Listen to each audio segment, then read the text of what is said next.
जहाँ दोस्तों आज की इस वीडियो के माध्यम से बात करेंगे आरडीपीपी यूनिवर्सिटी रानी दुर्गावती विश्वविद्यालय second year, third year, fourth year के एग्जाम फॉर्म 2026 में कैसे भरना है। सारी जानकारी आज की इस वीडियो के माध्यम से मैं आपको बताने वाला हूँ। तो सेकंड, थर्ड, फोर्थ ईयर में आपने किसी भी एडमिशन लिया हो, मैं सभी की प्रोसेस आपको बताऊंगा। ठीक है, तो वीडियो को पूरा देखना है आप। तो जैसा कि आप सभी जानते हैं, आरडीपीपी यूनिवर्सिटी रानी दुर्गावती विश्वविद्यालय जबलपुर के रेगुलर के और प्राइवेट के सेकेंड थर्ड ईयर की परीक्षा फॉर्म बनना स्टार्ट कर दिए गए हैं। रेगुलर की परीक्षा फॉर्म बनने की प्रोसेस होती है थोड़ी सी अलग होती है, प्राइवेट की थोड़ी सी अलग होती है। ठीक है, मैं आपको दोनों बताऊंगा। सबसे पहले आरडीपीपी एमपी ऑनलाइन पोर्टल गूगल पर आकर सर्च करना है। ठीक है, जैसा कि यहाँ पर आप देख पा रहे हैं। इसके बाद फर्स्ट नंबर पर लिंक आ जाएगा, इस पर आपको क्लिक कर देना है। ठीक है, अब हम इसके ऑफिशियल पेज पर पहुंच जाएंगे, यानी कि वेबसाइट पर पहुंच जाएंगे, वहां पर हमें बहुत सारे लिंक दिखाई देने वाले हैं। ठीक है, तो दोस्तों यहाँ पर एक तो दिखाई देता है यूटीडी के लिए। ठीक है, ईटीडी ईटीडी एग्जामिनेशन। इसका मतलब क्या होता है, अगर दोस्तों आपने डायरेक्ट यूनिवर्सिटी में एडमिशन लिया हुआ है। ठीक है, सबसे पहले डायरेक्ट यूनिवर्सिटी में जिन्होंने एडमिशन लिया है वो सभी स्टूडेंट सुन लेना। फिर मैं आपको बताऊंगा जिन्होंने कॉलेज में एडमिशन लिया है उनके बारे में। ठीक है, अगर आपने डायरेक्ट यूनिवर्सिटी में एडमिशन लिया हुआ है, ठीक है, तो फिर आपको जो अप्लाई करना है वो यहाँ से करना होगा। जैसा कि देख पा रहे हैं, ये examination form UG PG CBCS होंगे, यहाँ से आपको अपना परीक्षा फॉर्म भरना पड़ेगा। ठीक है, बात समझ में आ गई जिन्होंने डायरेक्ट यूनिवर्सिटी में एडमिशन लिया हुआ है। लेकिन जिन्होंने कॉलेजेस में एडमिशन लिया उनके कैसे भरेंगे, तो उनके दो तरह से फॉर्म भरे जाते हैं, मैं बता दूं। एक तो होता है उनका प्राइवेट, ठीक है, और एक होता है दोस्तों रेगुलर। अगर आपने रेगुलर में एडमिशन लिया हुआ है तो यहाँ पर रेगुलर में एग्जामिनेशन फॉर्म यूजी पीजी दिखाई देगा। ठीक है, रेगुलर का ये फॉर्म होता है वो डायरेक्ट भर जाता है। एग्जामिनेशन फॉर्म यूजी पीजी पर क्लिक करना। ठीक है, सबसे पहले मैं रेगुलर का ही बता देता हूँ। ठीक है, एग्जामिनेशन फॉर्म यूजी पीजी पर जैसे हम क्लिक, हमारे सामने इस तरह का इंटरफेस आएगा। यहाँ पर हमें अपना नामांकन नंबर फिल करना पड़ेगा। यहाँ पर हमें मार्च 2026 सेलेक्ट करना है, क्योंकि मार्च 2026 की फॉर्म भर रहे हैं सेकेंड ईयर थर्ड ईयर। यहाँ पर सेकेंड ईयर थर्ड ईयर जो भी है वो हम सिलेक्ट करेंगे। इसके बाद हम यहाँ पर रेगुलर सिलेक्ट करेंगे। अब बोलोगे आप यहाँ पर प्राइवेट भी दिखाई दे रहा है, तो बिल्कुल सही है, प्राइवेट भी दिखाई दे रहा है हमें, लेकिन हम यहाँ पर रेगुलर सिलेक्ट करेंगे। कैप्चा कोड का आंसर डालेंगे, सर्च कर देंगे। ठीक है, अब रेगुलर में एडमिशन लिया उनका तो डायरेक्ट टोटल हो जाएगा, लेकिन जिन्होंने प्राइवेट पे एडमिशन लिया हुआ है, तो प्राइवेट में जिन्होंने एडमिशन लिया उनका डायरेक्ट एग्जाम फॉर्म में अप्लाई नहीं होता है। ऐसे स्टूडेंट को सबसे पहले नामांकन रजिस्ट्रेशन करना पड़ेगा। तो नामांकन रजिस्ट्रेशन कैसे होता है, तो नामांकन रजिस्ट्रेशन के लिए यहाँ पर जो लिंक दिख रहा है, यहाँ से हमें apply for private exam form UG PG यहाँ पर क्लिक करके पहले अप्लाई करना पड़ेगा प्राइवेट का एग्जाम फॉर्म। ठीक है, आप बात आ गई आपको समझ में। ठीक है, अगर आपका यहाँ से नहीं होता है तो फिर उस केस में जो रेगुलर वाली जो लिंक मैंने आपको बताई थी, फिर आपको वहां से करना पड़ेगा। ठीक है, बस सारी चीजें आपको समझ में आ गई होंगी।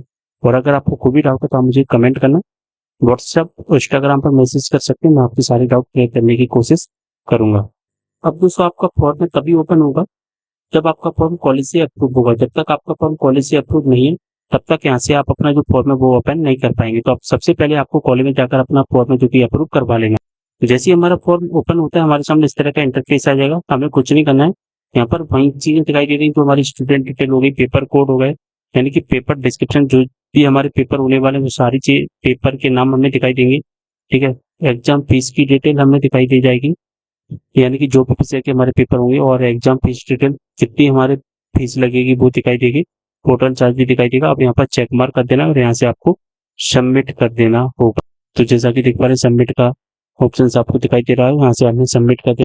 लेकिन दोस्तों अगर एग्जाम फीस डिटेल के नीचे अगर आपसे प्रीवियस एजुकेशन डिटेल पूछता है तो आप अपनी प्रीवियस एजुकेशन डिटेल भी फिल कर सकते हैं। कैसे करना है मैं आपको बता, तो जैसा कि देख पा रहे हैं अगर प्रीवियस एजुकेशन डिटेल आपसे पूछता है तो अभी आपको फिल करना है, अन्यथा आपको फिल नहीं करना है। ठीक है, आपकी एग्जाम फीस डिटेल के नीचे ही ऑप्शन आपको दिखाई देता है। ठीक है, यहाँ पर जैसा कि देख पा रहे हैं आपका ये बाय डिफॉल्ट आएगा। प्रीवियस एजुकेशन का मतलब हो गया कि आप जो फॉर्म में अप्लाई कर रहे हैं इससे पहले आपने कौन सी एजुकेशन क्वालिफाई की हुई है। रिजल्ट आपका क्या रहा है, पास फेल वो डालना है, ऑब्टेन मार्क कितने मिले हैं, टोटल मार्क कितने में से मिले, आपकी एटीकेटी आई है या नहीं है। अगर एटीकेटी है तो एक लिखना, अगर एटीकेटी नहीं तो जीरो लिख देना है। स्टेटस आप यहाँ से सिलेक्ट करोगे और पासिंग ईयर आपको सिलेक्ट कर देना है।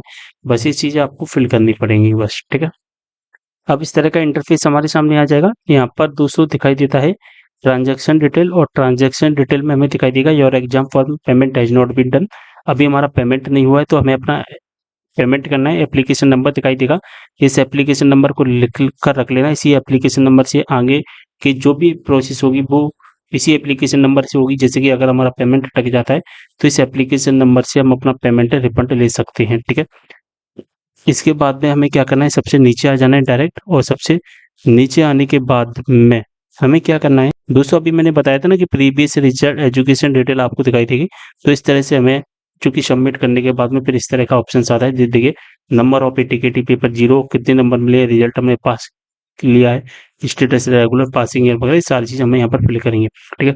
अब सबसे नीचे दिखाई देता है एबीसी आईडी फिल करने का ऑप्शन, यहाँ पर एबीसी आईडी हमें फिल करनी है। अगर आपकी एबीसी आईडी नहीं तो यहाँ से आप अपनी एबीसी आईडी बना भी सकते हैं। वैलिडेट एबीसी आईडी पर हमें क्लिक कर देना है। जैसे हम अपनी एबीसी आईडी को फिल करते हैं, जैसा कि देख पा रहे हैं, उसके बाद वैलिड एबीसी आईडी पर क्लिक करते हैं तो यहाँ पर ब्लू कलर में हमारा नाम आ जाएगा, जो भी हमारा नाम होता है, नाम होगा, ठीक है। और जैसे हमारा नाम आ जाता है इसका मतलब हमने सही एबीसी आईडी फिल किया। अब यहाँ से हम प्रोसीड टू पेमेंट वाले ऑप्शन पर क्लिक करके पेमेंट करेंगे। पेमेंट के लिए हमारे सामने बहुत सारे ऑप्शंस आ जाएंगे जिसके माध्यम से हमें पेमेंट करना है, पेमेंट कर सकते हैं। Net banking, debit, credit card, UPI, wallet, जिसके माध्यम से करना है उसके माध्यम से पेमेंट कर सकते हैं। जैसे हमारा पेमेंट क्लियर होगा अब हमारे सामने इस तरह का इंटरफेस आ जाएगा, ठीक है। यहाँ पर ट्रांजैक्शन डिटेल दिखाई देगी और यहाँ पर हमें दिखाई देगा your application payment has been done, यानी कि हमारा पेमेंट क्लियर हो चुका है। अब हमें सबसे नीचे आ जाना। जैसे हम सबसे नीचे आते हैं हमें एक प्रिंट का ऑप्शन दिखाई देगा, इस प्रिंट वाले ऑप्शन पर क्लिक करके हमें इसका प्रिंट आउट निकाल लेना है और कॉलेज में जाकर हमें अपने फॉर्म में सबमिट कर देना है। अब हमारा जो फॉर्म है वो कंप्लीट सक्सेसफुली हो जाएगा। अब हमें क्या करना है, फॉर्म में जो कि कॉलेज में जाकर जमा कर देना है, जैसा कि मैं आपको बता ही चुका हूँ। अब हमें एडमिट कार्ड का इंतजार करना है, जैसे एडमिट कार्ड आएगा हम अपना एडमिट कार्ड है जो कि डाउनलोड कर सकते हैं। अगर आपको परीक्षा फॉर्म भरने से संबंधित कोई भी डाउट है आप मुझे व्हाट्सएप पर, इंस्टाग्राम पर मैसेज कर सकते हैं, लिंक आपको डिस्क्रिप्शन बॉक्स में दिए गए हैं। वीडियो को यहीं पर करते हैं समाप्त, मिलते हैं अगले वीडियो में एक और जानकारी के साथ, तब तक के लिए